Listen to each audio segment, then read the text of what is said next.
శుక్లాంబరధరం విష్ణుం శశివర్ణం చతుర్భుజం ప్రసన్నవదనం ఛాయేత్ సర్వవిఘ్నోపశాంతయే. బ్రాహ్మణ పరీక్ష.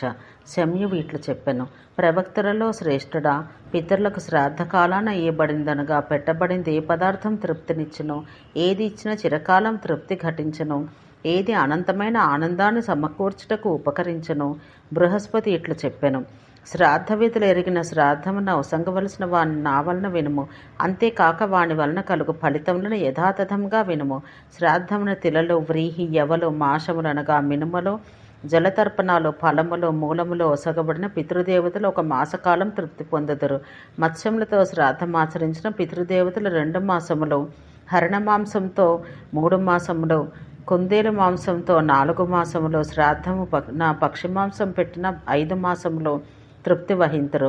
అడవి పంది మాంసంతో 6 మాసములు, మేక మాంసం 7 మాంసములు, కొండ మేక మాంసం 8 మాంసములు, రురు అనగా ఒక విధమైన లేడితో శ్రాద్ధం పెట్టిన పితరులు 9 మాసముల తృప్తిని, గవయమృగ మాంసంతో 10 మాసములు, ఔరభ్ర మాంసంతో 10 మాసములు, 11 మాసములు తృప్తిని పొందుదురు.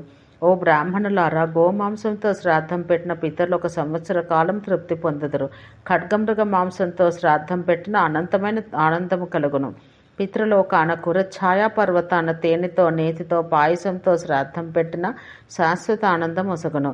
చంద్రుడు మఖా నక్షత్రమున ఉన్నను, సూర్యుడు హస్తా నక్షత్రమున ఉన్నను, తిథి త్రయోదశి అయిన ఆ పర్వకాలం గజఛాయా పర్వతమందరు నల్లమేక మాంసం అర్పించిన శాశ్వతమైన తృప్తి పితరులకు కలుగును. ఈ విషయమున కొన్ని గాథలున్నవి. ప్రాచీన ధర్మాలు తెలిసిన వాడు ఈ శ్లోకాలను కీర్తింతురు. అవి పితృగీతలు. నేను వాటిని కీర్తించెదను. వాణ్ణి నా వల్ల తెలుసుకొనడు. త్రయోదశి నాడు శ్రాద్ధం ఆచరించేవాడు మన వంశంలోకి రాకుండా, శ్రాద్ధమును వర్షాకాలంలో కానీ, మఘానక్షత్ర సంయోగమున కానీ, అరుణవర్ణం పూర్తిగా కలిగిన మేకమాంసంతో ఆచరించే వంశవర్ధనుడు మన వంశమున ఉండకపోవున ఎక్కువ మంది పుత్రులను పొందవలెను. వారిలో అధముడు ఒక్కడైనను గయకు వెళ్ళను. ఒక్కడైనను గౌరీ వయసు కలిగిన 8 ఏండ్ల ప్రాయం కలిగిన కన్యను వివాహమాడుటకు, లేదా ఒక్కడైనను వృషభోత్సర్జనం చేయను. శమ్యువు ఇట్లనెను: తండ్రి, నాకు గయాదుల యొక్క ఫలం చెప్పుమా అని అడుగుతున్నాను. దాతలకు ఏ పుణ్యం కలదో దాని సమస్తం నాకు చెప్పుమా అనగా బృహస్పతి ఇట్లు సమాధానం చెప్పెను: గయయందు ఆచరించిన శ్రాద్ధం అక్షయం. అట్లే గయయందు ఆచరించిన జపాలు, హోమాలు, తపాలు అది పితరుల యొక్క నివాసం. అందుకే ఓ తనయ, అందరి ఫలం అక్షయంగా స్మరించబడింది. గౌరీ జాతి స్త్రీ రజస్సుల కాని స్త్రీయందు ఆమె 21వ ఏట ఉత్పాదించబడిన సుతుడు గొప్ప యాగం చేయును. ఇది దాని యొక్క ఫలితంగా స్మరించబడుచున్నది. వృషోత్సర్జనం యొక్క ఫలితం చెబుతాను. వృషోత్సర్జనం 10 తరంలో ఇటు 10 తరంలో అటు పవిత్రీకరించను. వృషోత్సర్జనం తర్వాత ఆ వ్యక్తి నదీ జలాల్లో దిగి స్పృశించిన నీరసములో పితరులకు అక్షయ ఫలితములు ఇచ్చెను. ఉదహరించబడినవి: ఆ వృషభం తన కొమ్ములతో కాని, డెక్కలతో కాని భూమి యొక్క భాగమును గీస్తే, అనగా పెళ్లగిస్తే ఎడతెగకుండా అది పితరులకు మధుకుల్యమును నిర్మించును. అది అక్షయం కూడా అగును. వృషోత్సర్జనం వలన శృతిని అనుసరించి పితరులకు 1000 నల్వల పొడవుగల తటాకమును తవ్వినట్టి తృప్తి ఘటిల్లును. శ్రాద్ధ సమయాన గుడోన్మిశ్రయమయమైన నువ్వులను కానీ, తేనెను కానీ, తేనెతో కలిపిన దాన్ని కానీ ఇచ్చినను దానమొసగినది ఏదియో అక్షయమగును. దానముగా ఇవ్వబడి వారిని మనుషులు నిరంతరం ఇవ్వాలి. బ్రాహ్మణుని ఎవ్వరూ పరీక్షించరాదు. ఎల్లప్పుడూ దానం ఇయ్యాలి. కానీ వేదములైందు బ్రాహ్మణులు దేవపితృ కర్మలైందు పరీక్షించబడవలనని చెప్పబడింది. వేదములను అధ్యయనం చేసి తదనంతరం పవిత్రులైన బ్రాహ్మణులు పంక్తిని పవిత్రీకరించువారు. భాషావిధులైన వారు, వ్యాకరణందు ఆసక్తులైన వారు, పురాణాలు చదివిన వారు, ధర్మశాస్త్రాలు పఠించిన వారు, త్రినాచికేతమైన పంచాగ్నులు పాటించువారు, సౌపర్ణ మంత్రాలను అభ్యసించేవారు, షడంగ విధులు, బ్రహ్మదేవ సుతుడు, వేద ఛందస్సును తెలిసినవాడు, సహజంగా జ్యేష్ఠ సామమున గానం చేయవాడు, పవిత్రములైన తీర్థముల స్నానం చేయవాడు, పవిత్ర ధర్మ వ్రతాలు ఆచరించేవాడు, యజ్ఞాలను ఆచరించి తుదిని అవభృత స్నానం చేసినవాడు, సత్యవ్రతులైన వారు, స్వధర్మ నిరతులు, అక్రోధనలు, లోభపరులు కానివారు, ఇట్టి వారిని శ్రాద్ధానికి ఆహ్వానించాలి. వారికి ఇవ్వబడినది అక్షయమైన ఫలితమిచ్చును. వీరే నిజంగా పంక్తి పావనలు. యోగవ్రతమందు సునిష్ఠితులైన వారిని, శ్రాద్ధయోగ్యులైన బ్రాహ్మణులను యజమాని పూజిస్తే అతనిచే బ్రహ్మ విష్ణు మహేశ్వరులు పూజించబడిన వారగుదురు. ఇట్టి బ్రాహ్మణులను పూజించిన వారు పితరులు పొందిన లోకములనే పొందుదురు. యోగధర్మం పవిత్రములైన వానిలో పవిత్రమైనదిగాను, మంగళకరమైన వానిలో మంగళకరమైనదిగాను చెప్పబడినది. సర్వధర్మాల్లో ప్రథమంగా యోగధర్మం చెప్పబడింది. ఇది అపాంక్తేయులనగా పంక్తి బాహ్యులను గురించి చెప్పదని తెలుసుకొనము. మాయావి, మద్యం తాగువాడు, పశుపాలకుడనగా పశువులను పెంచువాడు, వెలివేయబడినవాడు, గ్రామమంతటికి సేవకుడైన వాడు, వడ్డీ వ్యాపారాన్ని బ్రతుకువాడు, అంగడిలో వస్తువును అమ్మే వ్యాపారం చేయవాడు, ఇండ్లను తగలబెట్టువాడు, విషం పెట్టువాడు, శూద్రుడు, గ్రామ యాజకుడు, తీరములు ఇతర ఆయుధములు చేయనట్టి బ్రాహ్మణుడు, కుండాసి సారా సేవించువాడు, సోమరసమనగా మద్యం విక్రయించువాడు, సముద్ర ప్రయాణం చేసినవాడు, భృత్యుడైన వాడు, చాడీలు చెప్పువాడు, కూటసాక్ష్యం చెప్పువాడు, తండ్రితో వాదులాడువాడు, భార్య యొక్క ఉపపతిని తన ఇంటిలో ఉంచుకున్నవాడు, అభిశస్త్రుడు, దొంగ, ఎవని జీవిక శిల్పంపై ఆధారపడి ఉండనో అట్టివాడు, స్తోత్ర పాఠకుడు, పాచకుడు, తన మిత్రులను నిందించువాడు, కానుడు, కొంటివాడు, నాస్తికుడు, వేదవర్జితుడు, ఉన్మత్తుడు, షండు, భ్రూణహత్య చేసినవాడు, గురుతల్పంపై పరుండినవాడు, భిగగ్జీవి, తిండిపోతు, పరస్త్రీని ప్రేమించువాడు, వీరిని శ్రాద్ధానికి పిలవకూడదు. బ్రహ్మవ్రతాలు వదిలిన వానికి ఇవ్వబడినది, వర్తకం చేయవానికి ఇవ్వబడింది, ఇహమందు కాని పరమందు కాని ఉపయోగపడినది కాదు. నిక్షేపహారకునికి ఇవ్వబడింది, చేసిన మేలు మరచిన వానికి ఇవ్వబడింది, వేదాన్ని విసర్జించిన వానికి ఇవ్వబడింది, ప్రాణవికము అనబడు సంగీత యంత్రంపై పాడువానికి ఇవ్వబడినది, కారకునికి ధర్మపర్ని తనకు ఇవ్వబడింది, ఇహలోకమున కాని పరలోకమున కాని వ్యర్థములు నిష్ప్రయోజనములు నిషేధించబడిన వాడిని కొనువాడు కానీ అమ్మువాడు కానీ అట్టి క్రియలు ప్రోత్సహించేవాడు కానీ శ్రాద్ధానికి అర్హుడు కాడు. వర్తకుడు శ్రాద్ధానికి అర్హుడు కాడు. విధవ యొక్క కుమారునికి ఇవ్వబడిన శ్రాద్ధ వస్తువు భస్మకృత హోమక్రియ వలె వ్యర్థం. ఒకే కన్ను కలవాడు శ్రాద్ధానికి పిలువబడిన దాతల యొక్క 60 గుణములు పాడు చేయును, షండు 100 గుణాలు పాడు చేయును. స్విత్రంచే బాధపడువాన్ని శ్రాద్ధమునకు పిలిచిన అతడు దాత యొక్క 500 సుకృతములు పాడు చేయును. పాప ఫలితాలైన రోగాలచే బాధపడువాని శ్రాద్ధానికి పిలిచిన దాతల యొక్క 1,000 సుకృత ఫలములు నాశనం చేయును.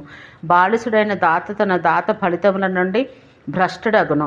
శిరస్సును వస్త్రంతో కప్పుకొని అన్నం తినవాడు, దక్షిణాభిముఖంగా భోజనం చేయవాడు, చెప్పులు తొడుక్కుని భోజనం చేయవాడు, అవిధిగా దానం చేయవాడు, శ్రాద్ధమున భోజనముకు పిలువబడిన తత్ఫలితం ఆ సురేంద్రునికి దక్కునని బ్రహ్మ విధించెను. కుక్క కాని బ్రాహ్మణ హంతకుడు కానీ శ్రాద్ధ ద్రవ్యమును ఎన్నడూ చూడరాదు. అందుకే వండిన అన్నాన్ని తిలలతో చల్లి కానీ శ్రాద్ధం పెట్టరాదు.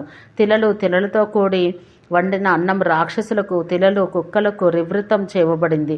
పంది శ్రాద్ధం చూడగానే పాడు చేయను. కోడి తన రెక్కల గాలితో పాడు చేయను. రజస్వలైన స్త్రీ తన కరస్పర్శతో శ్రాద్ధం పాడు చేయను. అంతేకాక శ్రాద్ధకర్త కోప స్వభావంతో శ్రాద్ధం ఆచరించిన అది పాడగను. పితృదేవతల రమ్యములైన నదీ తీరంలందు, సరస్తీరంలందు, వివిక్త స్థలంలందు పెట్టబడిన శ్రాద్ధములచే తృప్తి పొందుతారు. కొడి మోకాలు చిప్పను నేల కంటనీయరాదు. యోగం అభ్యసించేవాడు మాట్లాడరాదు. అందుకే కర్త శ్రాద్ధాన కుడి చేతి ఉంగరపు వేలికి దర్భల ముడిని దాల్చి తిలలను చుట్టూను చల్లుకొని శ్రాద్ధం ఆచరించాలి. ఈ విధంగా పితరులను తృప్తిపరచను. మొదట బ్రాహ్మణుల అంగీకారమును పొందిన కర్త పవిత్ర కర్మలను అగ్నీకరణము చేయవలను. పితృతర్పణం పితరులకు భూమి మీద లేదా సూర్యకాంతిలో లేక పరిచిన దర్భల మీద అయినా నిర్వాపం చేయాలి. శుక్లపక్షాన పూర్వాహ్నాన శ్రాద్ధం ఆచరించాలి. దినమున 9వ ముహూర్తం రౌహిణం, కృష్ణపక్షమున శ్రాద్ధమును, రౌహిణీ ముహూర్తమున అపరాహ్నమున ఆచరించాలి. రౌహిణీ ముహూర్తం దాటరాదు. ఈ విధంగా మహాత్ములు, మహాయోగులు, మహాశక్తిమంతులైన పితరులను దేశకాలంలో పవిత్రత్వం తెలుసుకుని పూజించాలి. పితరులందు సదా భక్తి చేతనే మానవుడు దుర్లభమైన యోగం పొందును. శుభాశుభాలైన కర్మలను విడిచి ధ్యానం చేతను మోక్షం పొందవలను. ఈ విధంగా జగత్తును భ్రాంతిపరచుటకు బ్రహ్మ పదార్థం గ్రహించబడి యజ్ఞం కొరకు హృదయ గుహయందు ఉంచబడినది. తర్వాత మహాత్ముడైన కశ్యపునిచే బ్రహ్మము అమృతము గుహ్యమైనది ఉద్ధరించబడినది. యోగములలో ఉత్తమమైన ఆ యోగం సనత్కుమారునిచే ప్రోక్తమైంది. ఇదే గొప్పదైన బ్రహ్మ యొక్క పదం. అదే దేవతలకు, ఋషులకు మిక్కిలి రహస్యతమైన సిద్ధాంతం. పితృభక్తి చేత, స్వకీయ ప్రయత్నం చేత మనీషుల చేది పొందబడను.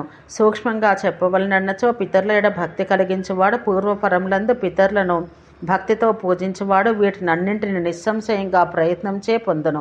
బృహస్పతి చెప్పెను, ఎవనికి శ్రాద్ధములో దానం భోజనం ఇవ్వవలనో, ఎవనికి ఇవ్వబడినది మహత్ ఫలమున పోసంగునో, ఏ తీర్థములందు గుహలయందు ఆచరించిన శ్రాద్ధం అక్షయమగనో, వేనయందు ఆచరించిన స్వర్గం పొందుదురో ఇదంతా నీకు సంగ్రహంగా వివరించబడింది.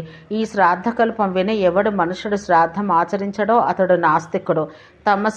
తమసావృతమైన ఘోర నరకమును అతడు నిమజ్జితుడగును. పరివాదం చెయ్యరాదు. యోగుల విషయంలో ప్రత్యేకంగా పరివాదం చెయ్యరాదు. పరివాదము కాలం నుండి ధర్మశాస్త్రాలను అనుసరించి శ్రాద్ధానికి ఆహ్వానించబడే వారిలో ఒక ప్రత్యేక స్థానం యోగులకి ఉంది. పురాణ కాలంలో అది ఒక గుడ్డి నమ్మకంగా సాగింది. అంతవరకు ఒక యోగికి భోజనం పెట్టుట వందలాది బ్రాహ్మణులకు భోజనం పెట్టుట కంటే గొప్పగా అంగీకరించబడింది. అందుకే యోగులను గురించి అవమానకరంగా మాట్లాడటం నిషేధించబడింది. అవమానం నింజంగా పలుకుట అట్టి పిడివాదములచే ఆ వ్యక్తి ఒక క్రిమియే అచటనే నరకముననే ప్రవర్తించుచుండును. జానపరులు కానీ మోక్షకాంక్షలు కానీ ఎవరు యోగులను గురించి నింద చేస్తారో వారు ఘోరమైన నరకం పొందుతారు. శ్రోత కూడా నిస్సంశయంగా ఘోర నరకం చెందును. ఆ నరకం ఘోర దర్శనమైనది. అంత దట్టమైన చీకటిచే ఆవృతమై ఉండును. యోగీశ్వరులను నిందించడం వలన మానవుడు స్వర్గం చేరలేడు. ఇంద్రియ నిగ్రహం కలిగిన యోగుల నిందను ఎవడు విననో అతడు చిరకాలం నరకాన నిమగ్నమగును. సంశయం లేదు. అట్టివారు కుంభీపాకంను నిప్పులో కాల్చబడుదురు. అంతేకాక వారి నాలుకలు మాటిమాటికి తెగకోయబడును. అట్టి మనుషులు సముద్రంలో పారవేయబడిన చిల్లపెంకుల వలె నశింతురు. అందుకే యోగులను అవమానించడం మనోవాక్కర్వలచే మానవలెను. అట్లు మానినవాడు ఇచ్చటిని ఇహమందు పరమందు అనంత ఫలం పొందును. దానిలో సంశయం లేదు. సర్వశాస్త్రంలో పారంగతుడైన వాడు తన విషయమై పారగత్వం పొందడు. తన క్రియలచే అతడు 3 లోకముల మధ్య చరించుచుండను. ఋగ్వేద మంత్రములను, యజుర్వేద మంత్రాలను, సామవేద మంత్రాలను, తత్సంబంధి ఇతర శాస్త్రముల యొక్క సారం ముట్టినవాడైనను అవికారాలను అచాంచల్యమును వదిలి బ్రహ్మను పొందలేడు. అతడు నశించును. ప్రకృతి అందలి సర్వ వికారముల యొక్క పారమును ముట్టినవాడే అవిద్యను ఎరిగినవాడు. 3 వేదముల యొక్క పారమును పూర్ణంగా తెలిసినవాడు. త్రిగణముల పారమును అందినవాడు. అంతేకాక 24 తత్వముల కడను చూచినవాడు. సంసారమును ఉత్తరించి ఆవలగట్టుకు చేరినవాడై సర్వ విద్యా పారంగతుడగును. ఎవడు బ్రహ్మకు విధేయుతంగా అంకితమైన వాడో అతడు దాన్ని పూర్ణంగా పొందును. అట్లే అతడు సర్వము ఆత్మయందు లీనమైన స్థితిని గ్రహించును. యోగ మార్గం అవలంబించని బ్రాహ్మణుడు సర్వ విజ్ఞానమున చెప్పబడు దాని సారమును ముట్టలేడు. యోగం తెలిసిన వారు వేదములందు గ్రహించబడిన దాన్ని అంతటిని అవగాహన చేసుకొనును. దాన్నే గ్రహించాలి. అది బ్రహ్మం. అప్పుడు వేదములు ఎరిగినవాడు బ్రహ్మస్థితిలో ఉండును. మిగిలిన వారు శబ్దతః వేదముల తుదిని మాత్రం తెలిసినవారు. పితృభక్తులైన వాడు నిస్సంశయంగా యజ్ఞములను, వేదములను, కామములను, వివిధములైన తపస్సులను, ఆయువును, సంతానాన్ని పొందును. శ్రద్ధగా ఈ శ్రాద్ధకల్పం నియమపూర్వకంగా అధ్యయనం చేసినవాడు సమస్త తీర్థదాన ఫలములను పొందును. శ్రేష్టమైన స్వర్గోపాయం నిస్సంశయంగా పొందును. ఇహలోకమున ఉత్కృష్టమైన పుష్టిని పొందును. అందుకే నిత్యం శ్రాద్ధం ఆచరించాలి. ఈ శ్రాద్ధకల్పాన్ని ఎవడు అతేంద్రియుడై సమాహిత చిత్తుడై సభలందు పర్వముల సంధికాలమందు పఠించినో అతడు సంతానం పొందును. అత్యంత తేజోవైభవంతో దివౌకుశల లోకమును పొందును. ఈ కల్పం ఎవ్వనిచో చెప్పబడిందో ఆ స్వయంభవుకు నమస్కారం. మహాయోగేశ్వరులకు నేనెప్పుడూ ప్రణామం చేయుదును. ఓం శాంతి శాంతి శాంతి.